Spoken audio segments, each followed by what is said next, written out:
skiing. Well, presents are unwrapped and cleanup begins, but beware, thieves are also on the lookout for new gifts to steal. Newswatch 7 at 9's Waverly Monroe has tips to not tip them off.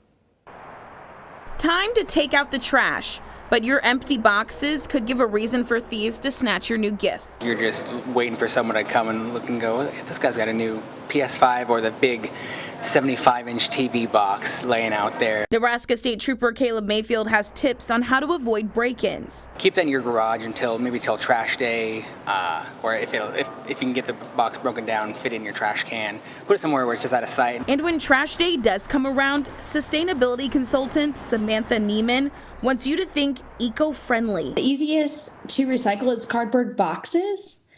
Paper gift wrap, paper greeting cards, or paper bags right into your recycling cart. Sort through the gift wrap and separate the things that won't make it into the recycling bin. Pretty shiny things like glitter, wax, foil, or plastic gift wrap bags should stay out of the curbside recycling. Mayfield also says there's an increase in people swiping packages, so if presents are coming in late, make sure to stay vigilant. People like to take just about anything these days, so the less you have sitting out for extended periods of time, the better. Waverly Monroe, KETV, Newswatch 7.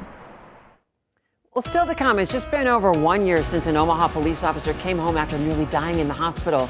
Complications from COVID kept him from his family for months. Now he's recovering from the long-term effects.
This holiday weekend brings so many families together, but for one Omaha police sergeant, this Christmas also marks a second chance at life.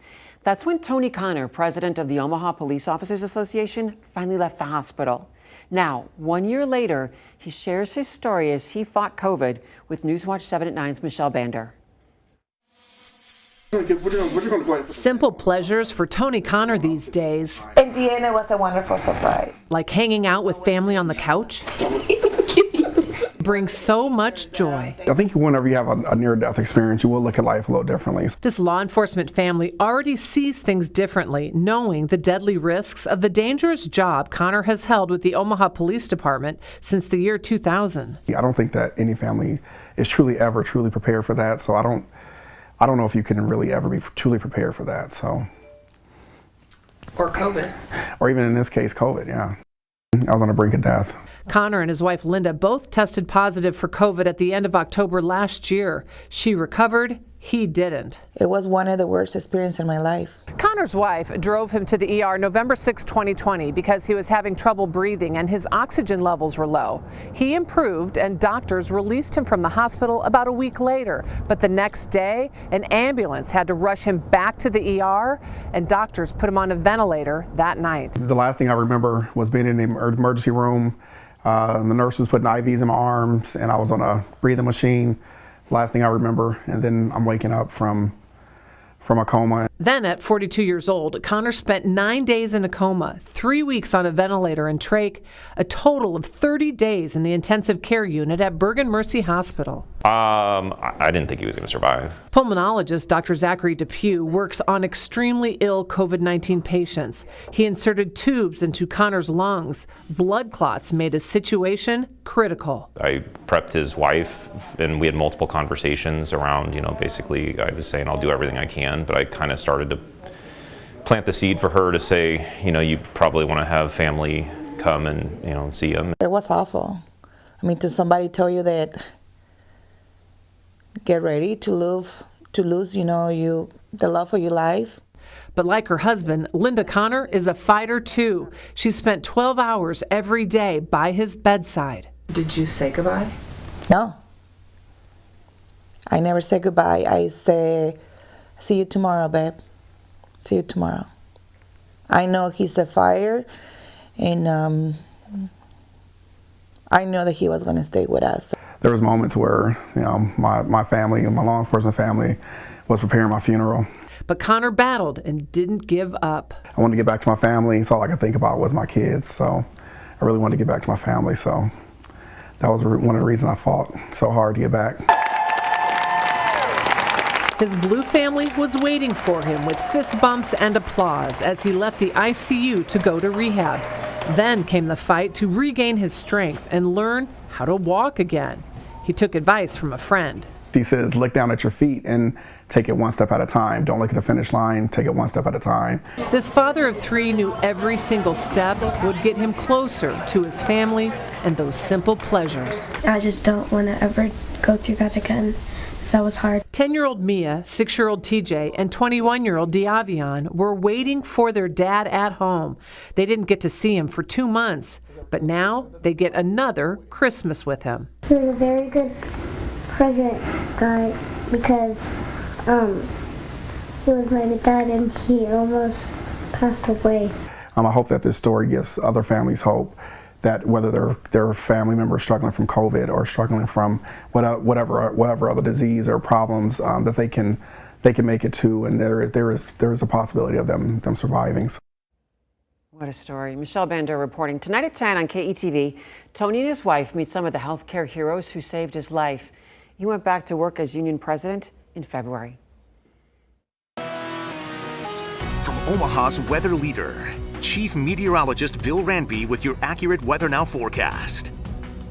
Ranby factor time for Monday. Monday gets a 6. Okay for being and working outside, but these kinds of days are numbered. Late December, we know winter weather can't be that far away. Tuesday morning, we're watching out for maybe a little mixed precipitation edging up toward the Omaha Metro. Could be a couple of snow showers, could be a little ice or rain mix. That's 6:30.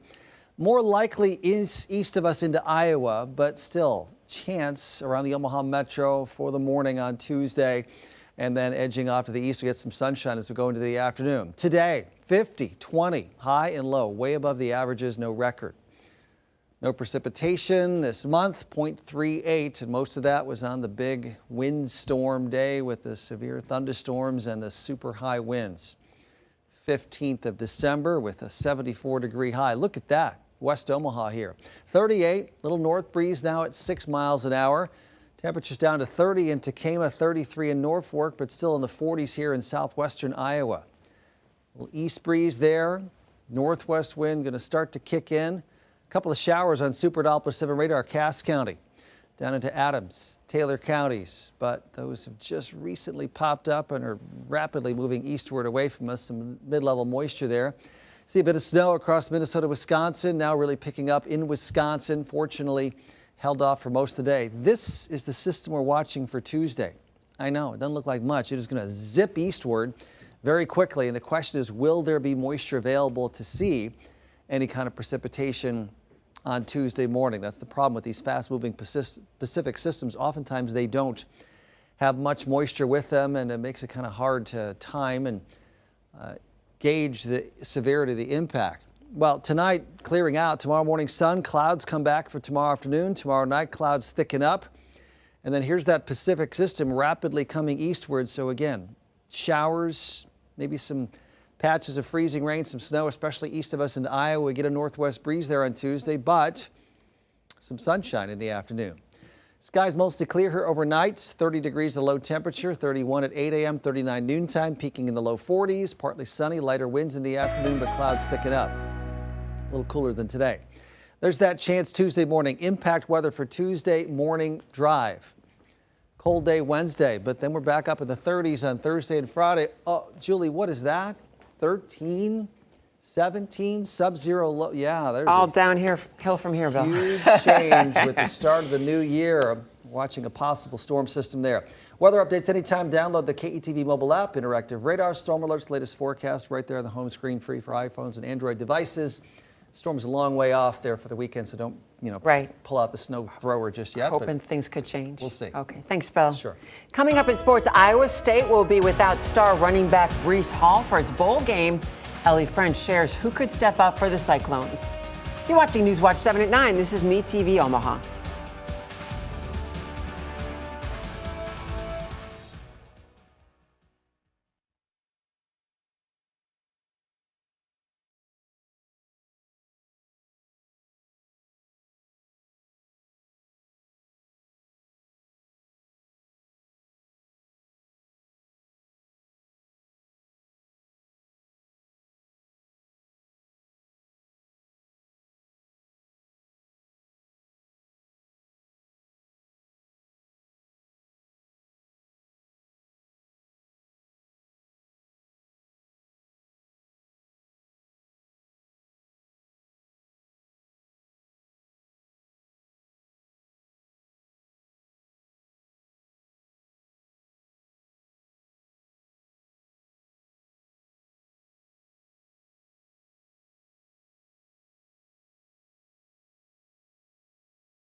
All-American running back Breece Hall opting out of the Cheez-It Bowl to focus on the NFL draft. The big question for the Cyclones heading into their season finale is this: which running backs could we see take the field on Wednesday?